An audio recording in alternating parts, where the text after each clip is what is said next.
Okay, chapter number 3, let me just kind of crank this out. Now the thing with, this is what I really ask, I don't always get my way, but I really ask my thesis students, the animation thesis students, they're basically, first step that they do is they do storyboarding. Okay, and most of the storyboarding is done just with like some simple lines, and it's just basically getting ideas out of your mind and down onto the paper.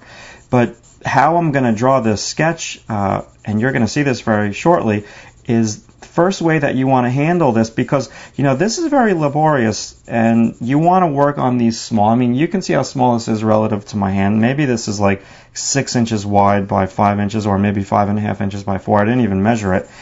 But you want to do this small. Now, everything in the commercial art world is done under the pressure of a deadline.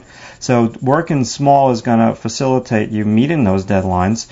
And it's just, you know, artists are all about, you know, diving into the final project and momentum and, you know, spontaneity. So some artists will say to me, when I say artists, pretty much my students, they say, well, this, you know, stifles my creativity and it's too much in the beginning. I just want to be spontaneous and I want to dive in to my image, and that's cool to a certain extent. Yeah, I agree with that. But you know, you have to, as a commercial artist, you have to work with other professionals, they being, you know, art directors, you know, designers, editors. They want to see stuff before they pay you all this money to do this job. They want to see it in steps. So the other good thing about what I'm showing you is this is a process that you could, I don't think that you want to show them your whole process in terms of like working with a client, but it just gives you more confidence going into their office and you doing all this process on your own. And you can back up your ideas, and you can back yourself up if you're in a meeting and there's like a team of designers. You know, there's a designer doing the font and the type, and there's the art director, and then there's the editor. And you know, you're in there and you're competing with those 4 people or 3 people, and you know, you want to stick up for yourself. It's good that you have this process and this thought process, so you don't just go in there, well, I put her there because she looked good. You know, you don't want to just be like that. You want to be like, well, I put her there because of A, I put her there because of B, and I put her there because of C. Like, you're backing yourself up. This stuff isn't just haphazard, but there's a lot of thought put into it. So pretty much I'm doing this very informal, impressionistic sketch of this, and I'll show you one other thing with this as I go. And I'm still kind of sticking with the 2 values.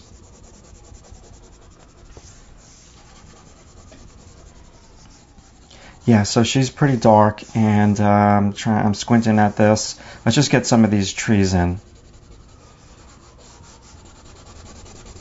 Let me just knock this down a little bit more.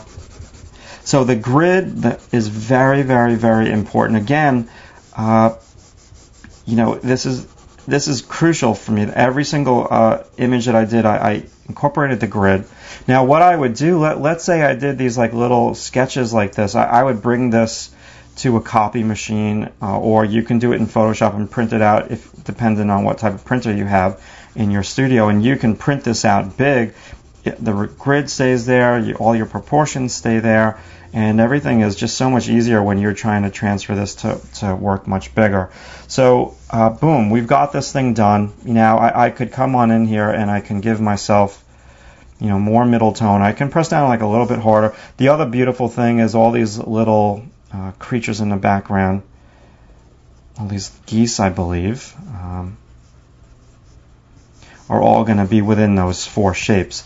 Now, if, again, we spoke about the perspective, now if I wanted all this stuff to come back into perspective, I just want to knock this down a little bit more. I can bring it all my perspective. This would be the opening, way, way, way off in the background, which I kind of just butchered a little bit because I pressed down too hard, but I'm keeping the integrity of my somewhat of an L shape. Okay, and now the second layer here is the grid, which is a beautiful thing, which just gives you way more control. So again, as I finish just doing this impressionistic sketch, think about this stuff. You know, angles are going to create a little bit more motion. I can really pull off the angles. I can angle all these trees in. I can kind of tweak this stuff. I'm pushing the angle of the perspective of the cast shadow. I'm really pushing this. There's a lot of things that I can do. I can make this stuff come around. You know, you can play within that shape, and you can add all these beautiful layers. Again, you always want to ask yourself the question, what is my artwork all about? What's my style? Do I want all of my compositions to be very still? Do I want them to be moving all the time? Do I want action in my compositions? And so you can pick that underlying compositional shape to have lots of angles in the first place. And then you can use this grid shape. And if I just kind of plow it in one more time, I'm going to go over this with a ruler off camera. And I'll put this into a PDF for you guys. Again, very, very, very simple. I would do all of my sketches with the grid, especially if you're going to transfer it up. Now, this grid is so old school. This goes back to the Renaissance, and there's different formulas for the grid. Some artists like to divide it into thirds. I like to divide it into fours, and I really like to play off these central grids to put my main character in there. But my undergraduate students, what I do is I make them do sketches, and then I make them put the grid on the sketches, and then let's say their sketches are, I don't know, 2 inches by 3 inches. I make them do a 20-inch by 30-inch big drawing, and I make them transfer in the grid. And basically what they do is they just draw what's in that shape, and then they draw what's in that shape, they draw what's in that shape, so they transfer it that way. So that's your second line of offense, okay?